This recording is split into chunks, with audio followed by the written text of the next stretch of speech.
chest up, shoulders back. This is Revival Fitness, your home for gains and brains. And we're talking again today about Hussein. Not that one. It is Miss Hannah Hussein here. Thank God. But as you guys have seen lately, I've been covering some topics where people discuss their experiences and what they take when it comes to PEDs. And she has gone viral recently. Her first video, What Steroids Did to My Body, My Real Story as a Female Bodybuilder, 450,000 views in a month. And just a quick aside, I find the term female bodybuilder very interesting. You guys know that I'm very particular about words, but why female? Have you ever heard a guy say I'm a male bodybuilder? Like, why not at least women's bodybuilding? That's an aside though, and she's since made other videos discussing similar topics, and this one today is called My Full PED History as a Female Bodybuilder. It's tougher for the women, because a lot of guys, even if it's like very obvious in some cases, people still will give them the benefit of the doubt. Typically for women though, the bar is much lower, especially if their upper body starts popping a good amount. It's pretty much over for them, and especially if they get the voice going on, you really can't hide it at that point. I have heard a few women over time with pretty clearly deepened voices say stuff like, oh, my voice has always sounded like this.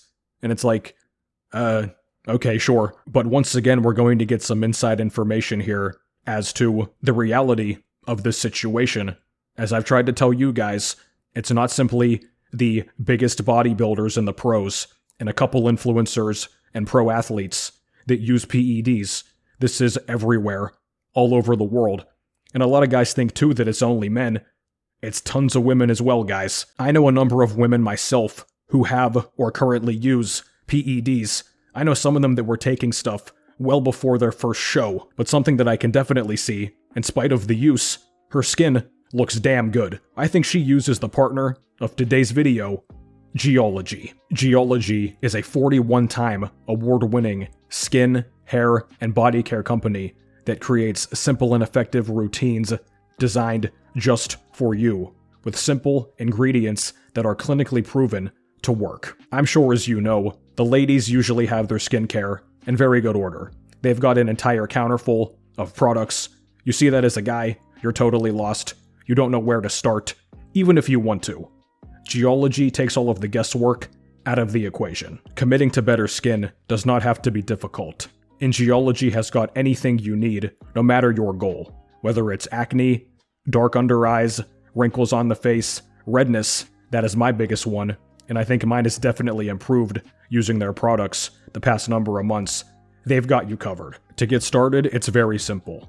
All you have to do is take the 60-second quiz on their website, answer some questions, tell them about your skincare goals, and they will develop a dermatology-grade, personalized routine and deliver it right to your door. And don't just take my word for it. Geology has over 10,000 5-star reviews from men and women all over the world, and the results are drastic. And on top of that too, the products themselves are very convenient. They're travel-friendly, they easily fit into a bag or a purse, they're not sticky, they smell great, they don't make a mess, you get clear instructions on what to apply, when to apply it, and the manner in which to apply it. They make the entire process as seamless as possible. So no matter your skincare goals, stop going in circles, or actually get started if you're hesitant. Geology will take care of everything for you. All you have to do is commit to the process. So what are you waiting for? Use my code and grab 80% off your personalized skincare trial set. Plus you get a free gift and up to 50% off of add-ons. Scan the QR code on the screen or click the link in the description box down below.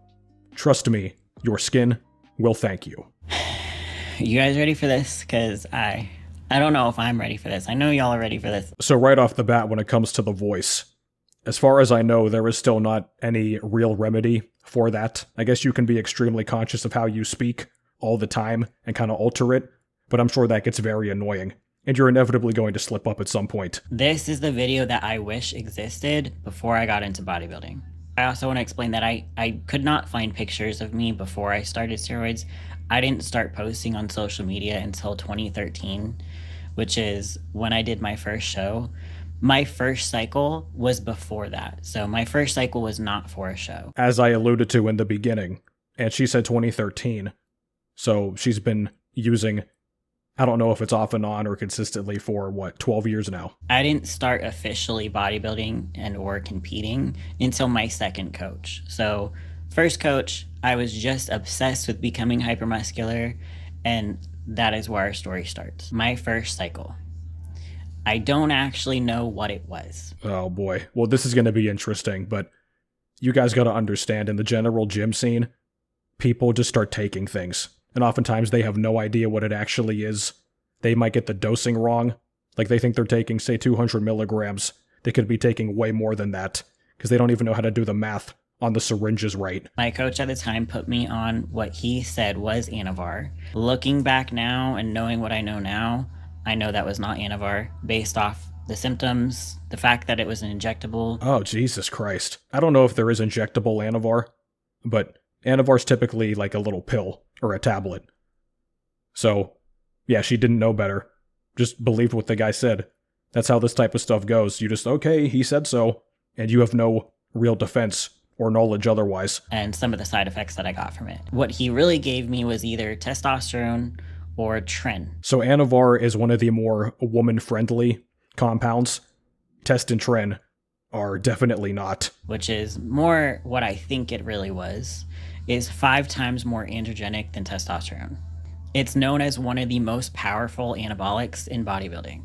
But looking back at my social media accounts, I did not start posting pictures until, like I said, 2013. This was before then, so I actually might have been around 21 years old. I am going based off memory, and I don't remember exactly the dose he had me on, but I think it was half a cc 2 or 3 times a week. Half a cc, so let's say a general milliliter, that would be a cc, I think. That's, say, 250 for just a general testosterone vial. So let's say 125. 3 times a week, that comes out to almost 400 milligrams a week. Now, she may have something else in terms of the dosage that makes this lower in terms of the number, because for a woman, that is a lot. For a man, that's a small cycle, essentially. He did tell me it was a new kind of Anavar that you could not find anywhere else, that it was super strong, this revolutionary, no side effects kind of drug, and then it was just going to get me jacked. Okay, I might be jumping to conclusions here, but I've heard this story from women many times. They oftentimes will end up dating the guy that is their dealer, and he oftentimes is the coach at the same time. He does those 3 roles for the same woman, so they sort of innately trust him, even if he's completely full of shit or totally wrong. This is, again, not deflecting blame, it's just what happened, okay? This is relevant because this kind of stuff still happens today. Ultimately, it is the responsibility of the athletes to do their own research and to educate themselves. But when you're young, and in my case, dumb, you feel invincible, and that kind of combination can spell a recipe for disaster. And the reason I know this is still happening today was because, one, it happened to me again back in 2023. I had a coach, a high-level coach, approach me, wanting to coach me, and told me he was going to put me on Tren. And he told me that the weight and the amounts and the dosages of Tren that we were going to use would not cause me side effects. This is something I've talked about before too, guys. A lot of bodybuilding so-called coaches, they're essentially just steroid dealers, and they tell people what to take. They essentially deal and design the cycles. In terms of actual training knowledge, some of them know a lot, others know nothing. They essentially just live in the gym and sell to people, and then they are so-called coaches. It's really an open-ended thing, but if you can convince people, and especially if you have the stuff, it keeps going. At this point, I knew better, and I did not use this person as a coach, but that is what he told me. And I still hear about it today in the industry. I hear about it in my gyms. I hear about it online. It's still prevalent everywhere. The average consumer of steroids is a DYEL on the gym floor in a general commercial gym. That is the average user. You would never guess they're taking anything. It was not for a show. There was no end goal. There was no structure. It was just the mindset of more is better. I wanted to get as muscular as quickly as possible. Hell yeah, sister. He told me, this is what you do, and I listened. The side effects happened very fast. The first thing I noticed was I felt like I had to clear my throat all the time, and I still kind of do that today. Then people started asking me if I had a cold. I was very small. I know I don't have pictures for you guys, but I was super, super skinny when I started this. I was under 100 pounds. I went from 100 pounds to quickly 118 pounds. I don't know how tall she is, but for a woman who's, say, average height roughly, that's a good amount of weight. I mean, that's essentially the equivalent of, say, 30, 35, maybe even up to like 40-ish pounds as a guy who is taller. And of course, by default, the vast majority of that's going to be water weight. It's not going to be muscle. My voice dropped fast. Like, fast. Giving me crap for this enlargement of certain things was very intriguing to you guys. The clits. My clit got bigger. Oh. It also drastically increased my sex drive. Like, use your imagination, but... You shouldn't tell the comment section to do that. It was very high. I also started to get pretty bad breakouts. I was always used to clear skin, so it was definitely a drastic change for me. My face looked puffy. My breast tissue looked less full. And it was so long ago that it's hard to remember, but I'm sure I was having some anxiety at that point. So to recap on my first cycle was most likely Tren at 150 to 200 milligrams a week. Okay, so my earlier math was higher than that. But okay, even this amount for a woman is nothing to scoff at. So it's not surprising that she got the side effects that quickly. I don't know what the dose is in terms of people trying to transition from woman to man. It might be something like this, maybe it's more, I don't know. But yeah, I mean, you're going to get those side effects pretty quick. And depending on how you manage them, you can see some women really turn quickly when they get into bodybuilding. And if I remember correctly, it took about 4 weeks for people to start noticing and questioning things. Well, one, I did gain a lot of muscle very quickly. And then obviously, you know, my voice changed and things people started to notice. And she mentioned earlier too that it sounded like she had a cold and she was clearing her throat all the time. That is an excuse I've heard some women say when like family and friends and general people ask them. They always have a cold all year long, endlessly. So at a certain point, people are probably going to catch on, you would think. Jumping into my next cycle was very different because at that point I decided to compete. I ended up moving away, thankfully, from my first coach. And I ended up going to a nutritionist who happened to be a prep coach. He was the first one to tell me about the stage. At this point, I still didn't know exactly what on-stage bodybuilding was. I knew there was bodybuilders, but I was pretty sheltered as a kid. Well, I like the fact she brought up being sheltered as a kid, because I can tell, based on a lot of the comments I see on my channel, on other videos, Instagram, whatever, a lot of you guys must have been sheltered a lot too, or you still are, because content like this, a lot of people are like really surprised and shocked how common this is. And it's like, look, man, if you have been to gyms and you know people, if you played sports at any serious level, even at like high school, even into middle school in some cases, if you just kind of ask around and know people, like this is not really surprising, this entire topic. But for a lot of people that consume this content, it's like mind-blowing to them. He introduced me to it, and I decided to go all in with him. Now, my second coach put me on orals only. He had me on Winstrol at 10 milligrams a day. He also introduced me to diuretics, which we just used for show days, and T3. Here's something a lot of people don't know too, because whenever bodybuilders die, especially very young and or backstage, people just say, oh, it's all the steroids that kill them. I know people want that to be true. The reason bodybuilders die backstage and in such quick capacities is because of the diuretics.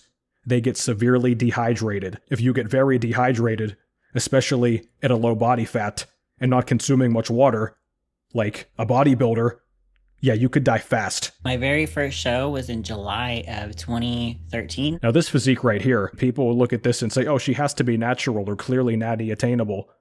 Maybe it is naturally attainable, but did people go that route to achieve it, especially in the time frames? And I competed in the figure category. I ended up getting second place out of 30 girls. That is a big trophy. And at that point, I really felt like I had found my community.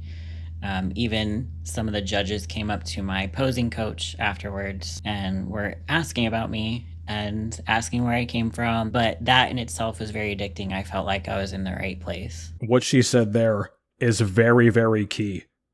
A lot of people with bodybuilding find themselves, if you want to say that, which that's kind of a cheesy term, I know. But people, especially if they've never really won anything in their life, if you've always had some type of void or general emptiness, which I think most of us do, it's very common. And then you get into bodybuilding and you win or place very highly at a show and all the lights are on you, you get a trophy or a medal, you get some attention. Even if it's very small amounts of attention, it's still more attention than you had before. That's it now. You're essentially hooked on it because you are a small celebrity within that niche. And once again, I know girls that have had this exact same thing happen to them.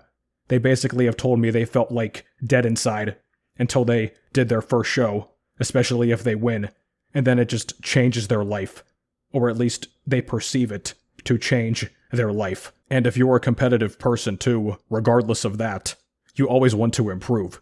So then you basically get caught with the bug, as they call it. That show also qualified me for nationals, and my coach immediately started sponsoring me. I did nationals that same year on the same steroid cycle. This is not so-called screaming enhanced by anyone's metrics. Also too, she said figure. This size for women today, maybe at the amateur level, it would be figure, potentially. The body fat, definitely not. She does not look lean enough for modern standards. But this might be closer to bikini today. Some of the bikini women I've seen, they have the big cap delts and everything, even in the smallest women's division too. So you can see just from this how the standards change. And then they make these new divisions to try to be like, oh, we're not going to be as extreme. Then they get more extreme. Women make bodybuilding a ton of money. These divisions have dozens and dozens of women. I mean, there's more women than men at some of these shows. And that's the ironic thing, I suppose, because women's bodybuilding, really any division, is so universally hated. Especially the bigger divisions. All they get is, oh, you look like a man. This is disgusting. Women that do this get a lot of pushback. Maybe they used to more so than now. Because now you see them on Instagram, and they've got endless simps and guys that are going to throw money at them. I think we took a small break between when I qualified in nationals, but we got right back on after that. So when nationals came around, I actually ended up passing out backstage due to the diuretic usage. Like I told you, the diuretics and the dehydration are the most immediately dangerous things about bodybuilding. It's not the PEDs themselves. He had me take aldactazide again, which is the potassium-sparing diuretic, but he also had me cut my sodium. This is what caused me to pass out backstage. Actually, almost didn't let me go on.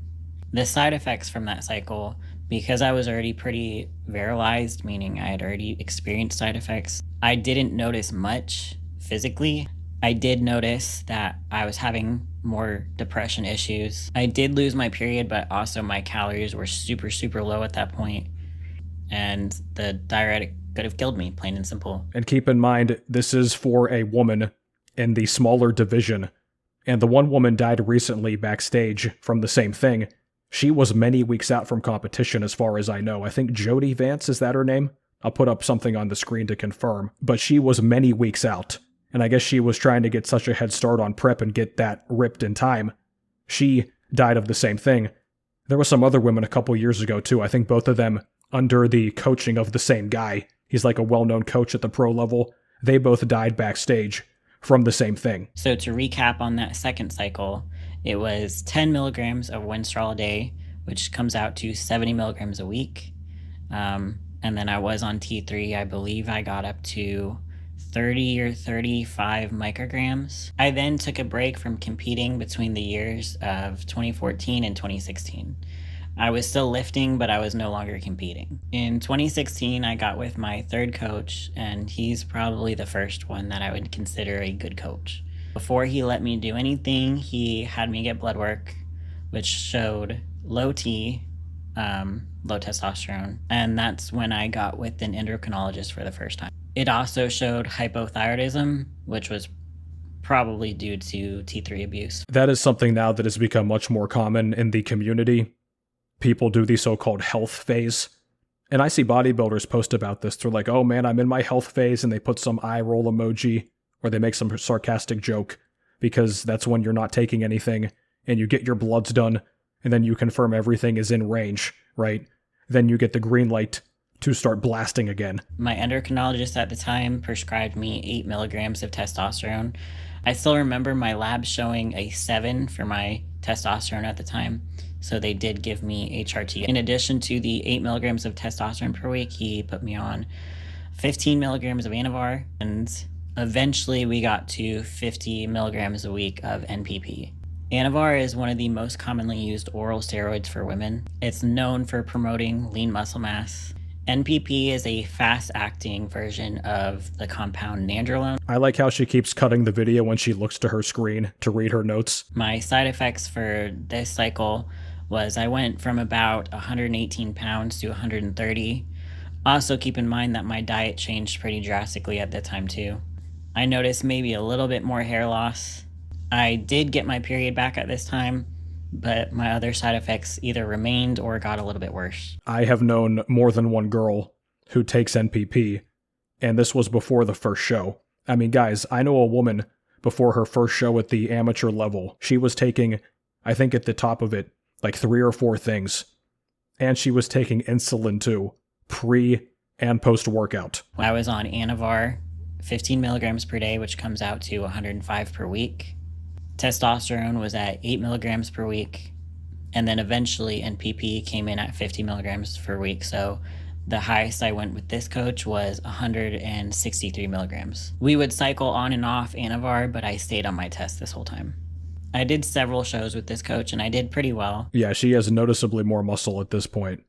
She looks pretty damn good. I mean, she's got a good frame for bodybuilding, I would say. The feedback from the judges kept coming back. They wanted me to come in bigger and leaner. That's almost always the feedback in any category. Bigger and leaner. Those are two things that are diametrically in opposition to each other. And then they get surprised when the standards get more extreme and people take more stuff. Yeah, you can see here she's got the traps are looking good, the delts are capped.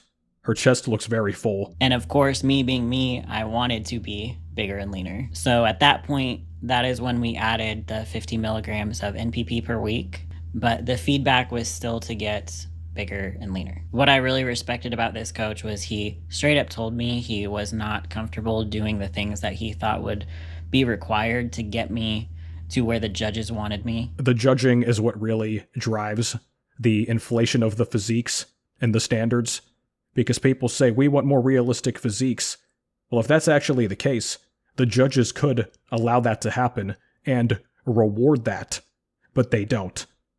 I understand why they don't, but if you want to make things less of a so-called freak show, if the judges reward the less freaky people because people want to win more than anything else in a competition, right, they would downsize and become less freaky. Very simple solution. But it's not going to happen. Again, this also applies to so-called natural bodybuilding.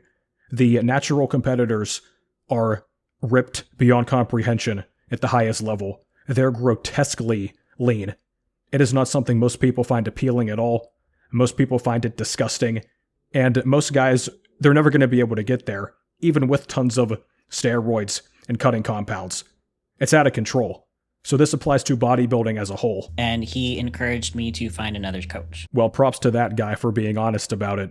Most coaches would never say that and just keep putting her on more and more stuff. And then if something happened, they would just turn a blind eye and run away. And by this time, I had already had plenty of side effects, and I pretty well knew what I was risking. At least I thought I did.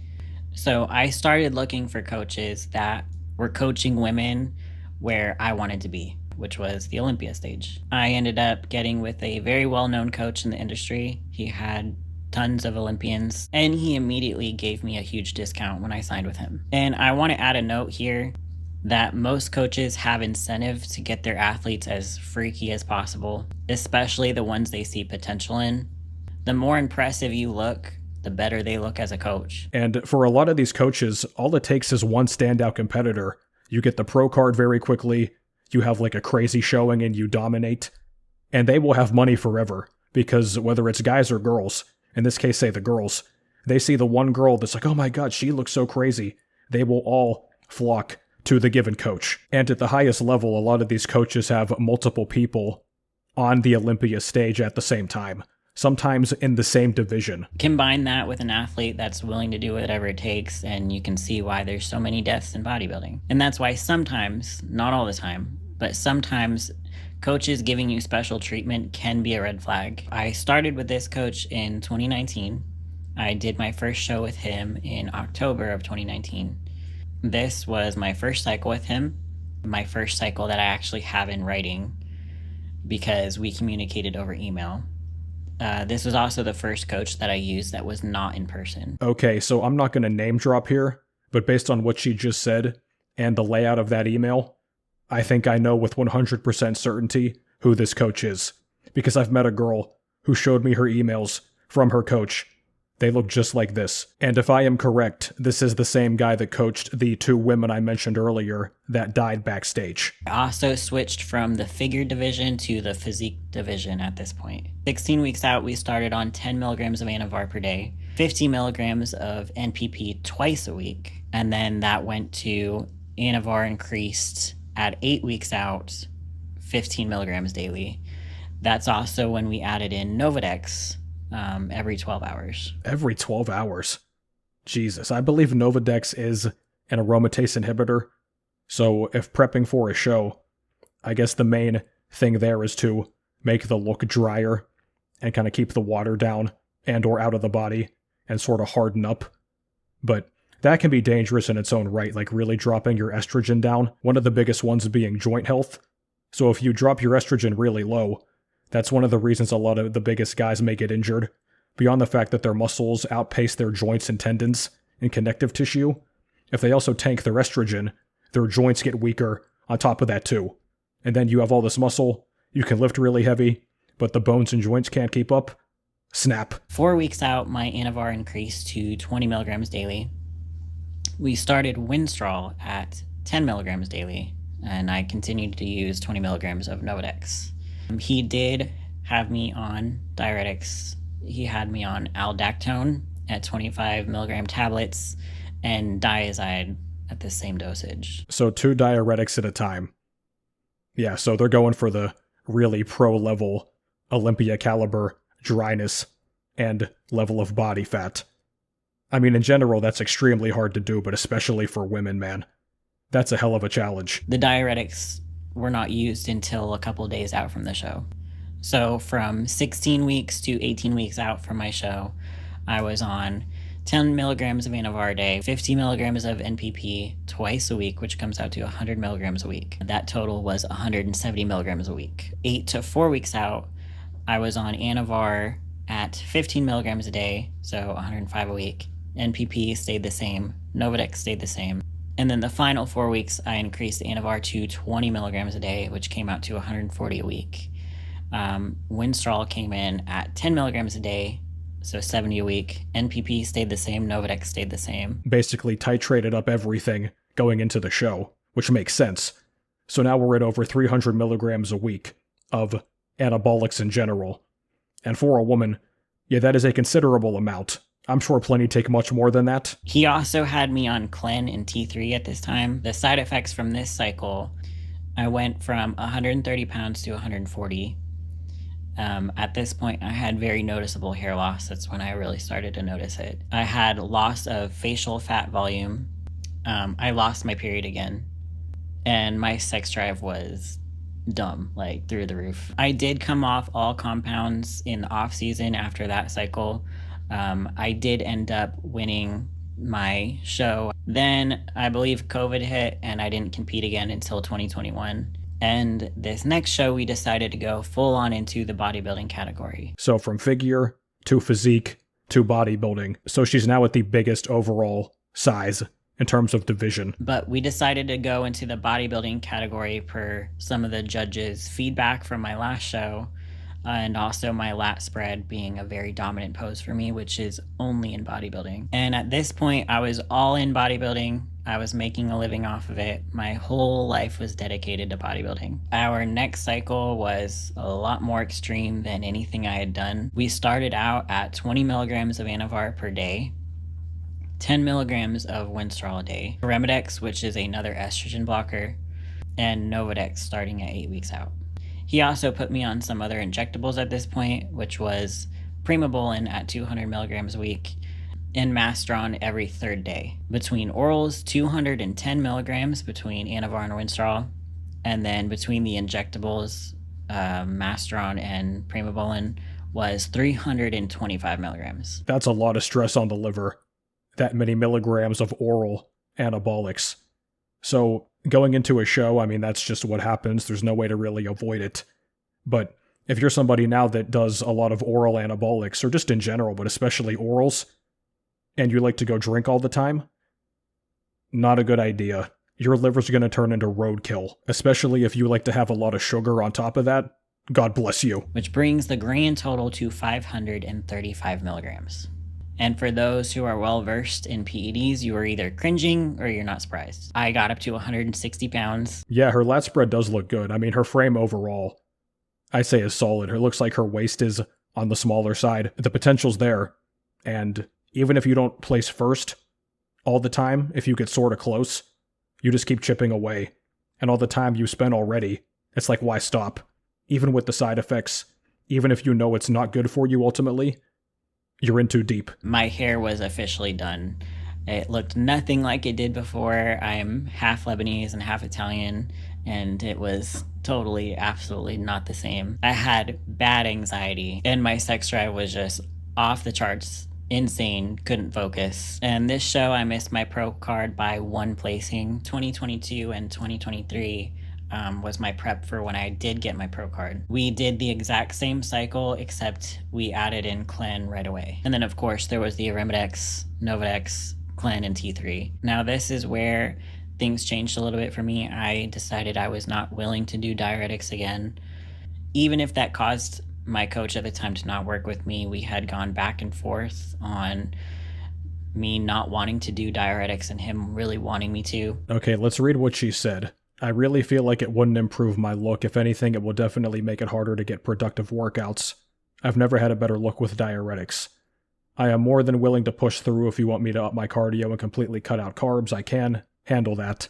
Also, my weight dropped to 127 today, so my body is responding. I hope this doesn't come off as me questioning you as my coach. I'm absolutely not. I just want to give you my honest opinion as an athlete. Well, that's interesting language. I don't know how much of that is her just being really respectful versus how much of that is almost some type of fear. Like, you know, he's going to get mad at you for trying to not do exactly what he said. Perhaps both. This is also when I started training with a new training partner in the gym who was also a bodybuilder. And I'll put pictures. I don't know where I'm going to put pictures. Like there, I don't know. So who knows if this guy is, what, the new coach, dealer, boyfriend? All three, maybe? I was deep into prep when I decided to drop this coach due to the fact that he would not budge on the diuretics. I told him I didn't want to take them, and he was adamant that I take them, so I did end up dropping him. That's how it goes with a lot of these coaches, man. It's easy come, easy go. So they will get a lot of new clients very quickly, and then if the client doesn't win their next show, fire the coach.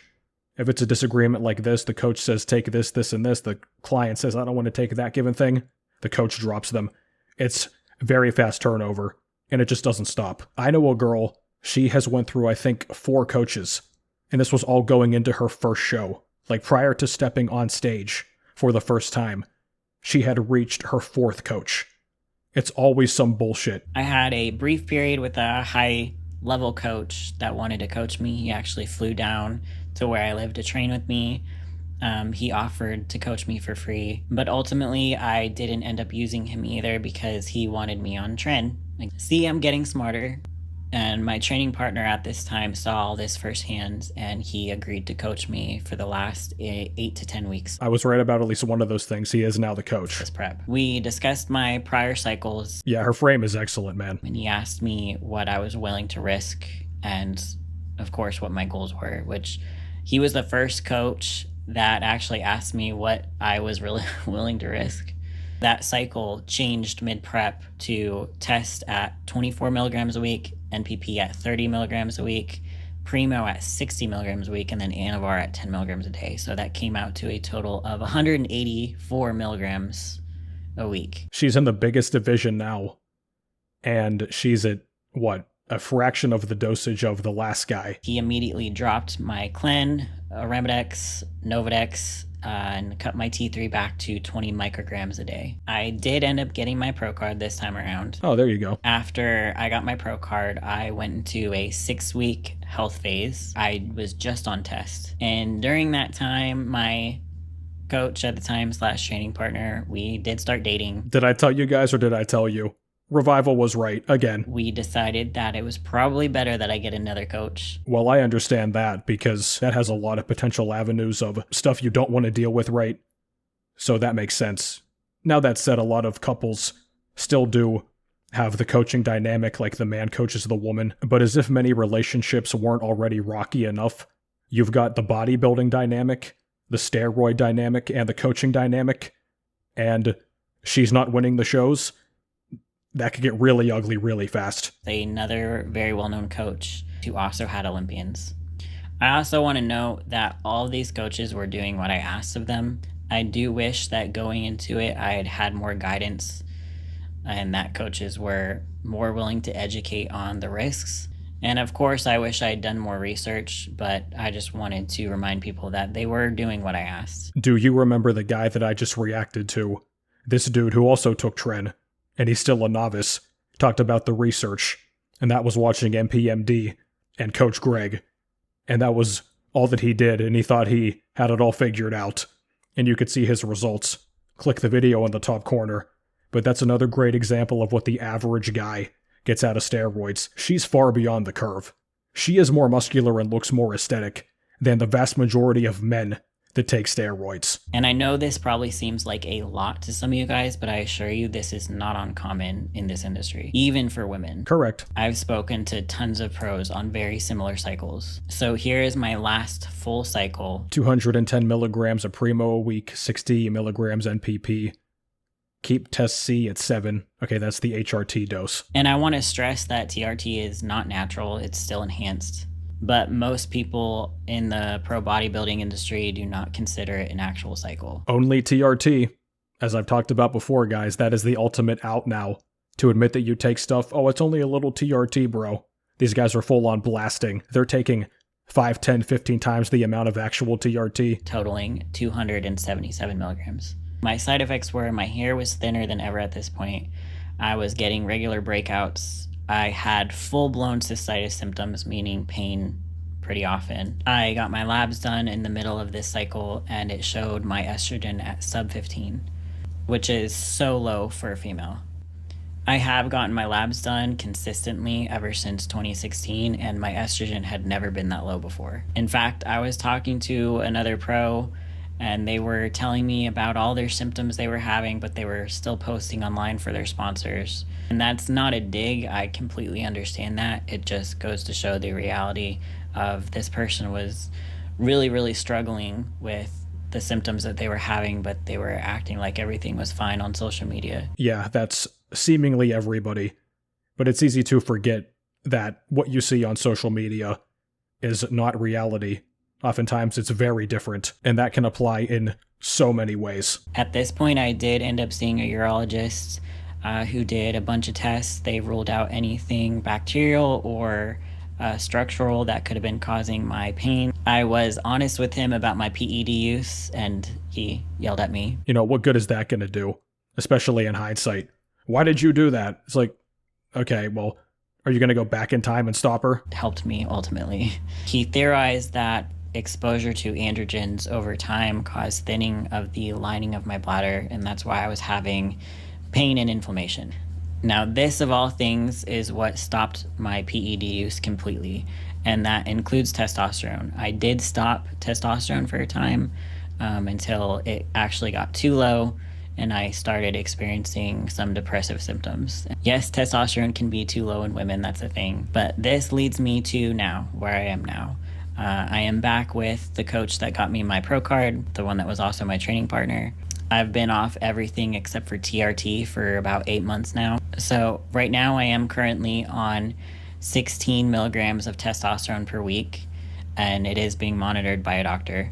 My side effects I don't notice any worsening side effects at this point. I have gotten my period back and it's been consistent for months now. You know, as a general thing, it's not good to lose it, I'm sure.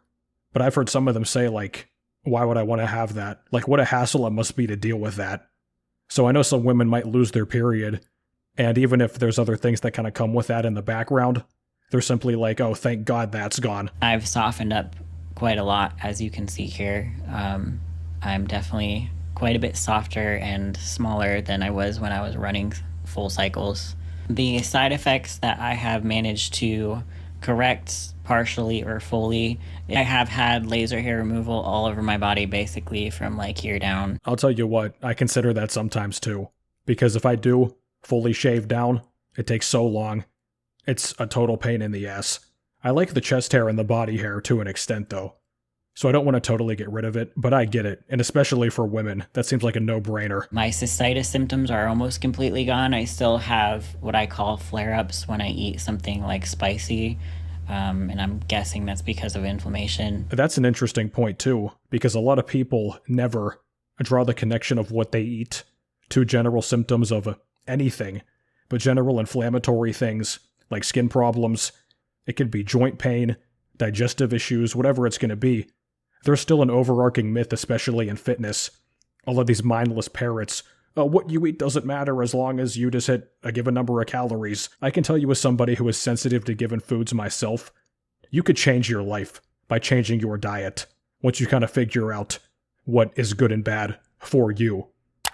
And if you want to check this out for yourself in very extreme detail, get my Body Composition Bible linked down below.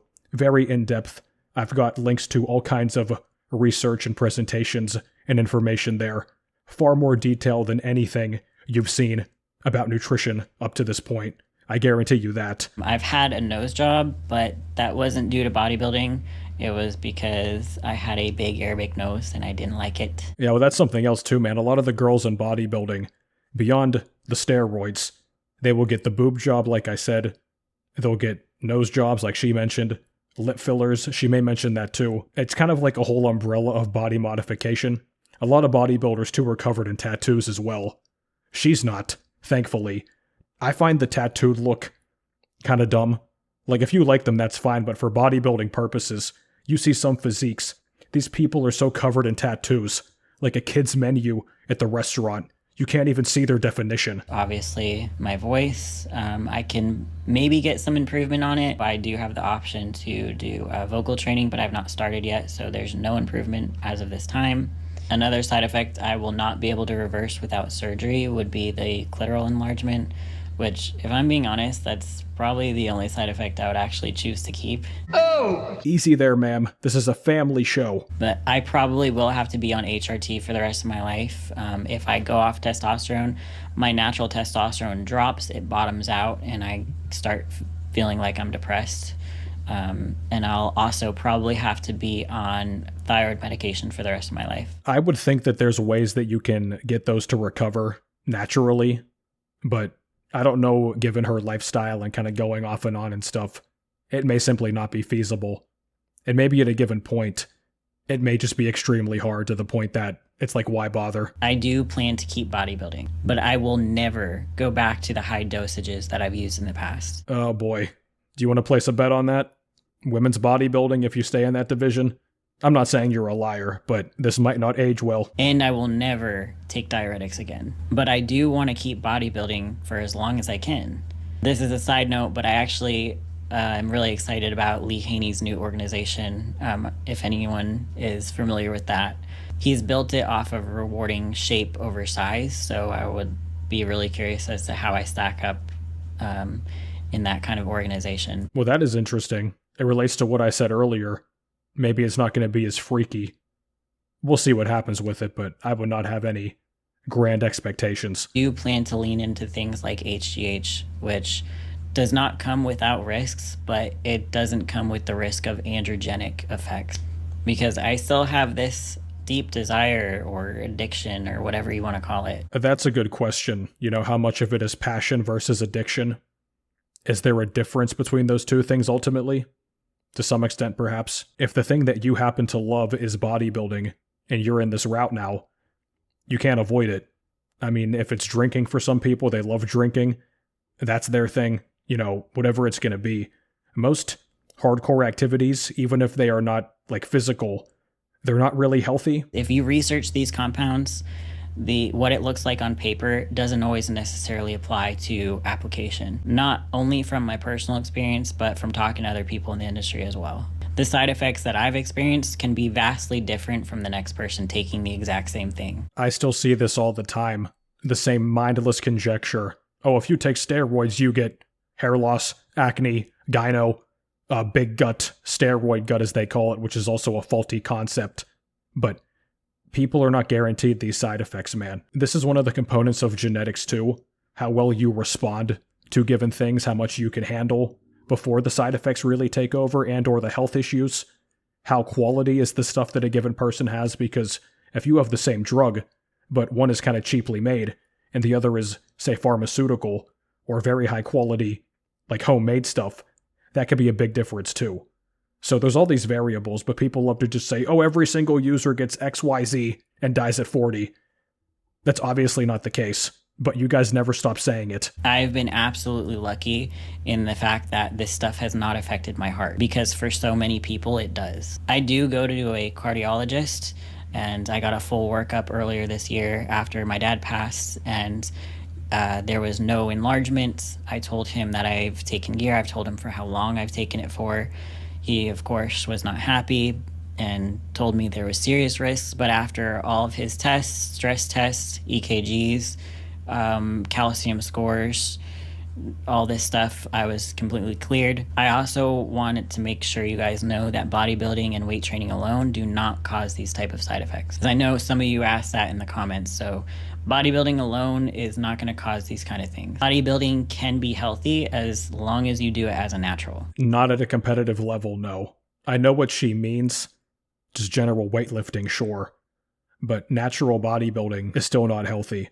Getting competition shredded is not healthy, no matter how you do it. And this might anger some people, but this is my opinion after being in the industry for this long. You cannot bodybuild at a competitive level without at least some type of steroid usage. Unless you have the craziest genetics known to man, you are not going to get far in competitive bodybuilding as a natural. Well, thankfully now, we know that many people have 1 in a million, or even 1 in a billion genetics. It's very common now. They seem to pop up all the time. Now, what I would have done differently, knowing what I know now, number 1 would be learn to train, and learn to train for hypertrophy. Okay, she kind of glossed over that point, but the amount of people who get very little from their cycles because they're training is so bad. It's a very high number. If you are like the typical commercial gym schmuck, and you do hopscotch on the machines, and fluff and pump, and just slow and squeeze and stretch, you're never going to get that big. Even with steroids, you're going to have to take a lot of steroids to get decent results. You could get way more with way less if you train intelligently. And on that note, whether you're natural or enhanced, be sure to check out my training programs linked down below. I give you a lifetime template and give you everything you need to make serious gains for the rest of your life. Everything laid out for you. You can see endless testimonials on my site as well. Not simply another list of exercises. Some of you are cringing, some of you probably don't know what to think, and then there's probably a few of you that aren't really surprised if you know the industry well. What she just said is completely accurate. Some of you guys right now, your heads are spinning like, oh my god, she took all that, women take that? Yeah, they do. So, what does that tell you about what some of the men are doing? So shout out to Hannah here for the honesty and the transparency, and not shying away from this topic. Because as I've explained recently, most people are completely spineless in terms of simply calling this stuff out, even when it's very obvious. And I guess now you can go to her channel and call her a black pillar and a doomer, and she's too pessimistic, bro. But this has been it for me, guys. Thank you for watching. Be sure to check out Geology down below. Get your skincare in order, 80% off of your trial set. If you want to get in direct contact with me about your own training and eating, the links to do so are down below. Consultations, coaching forms, all down there. And I will catch you guys next time.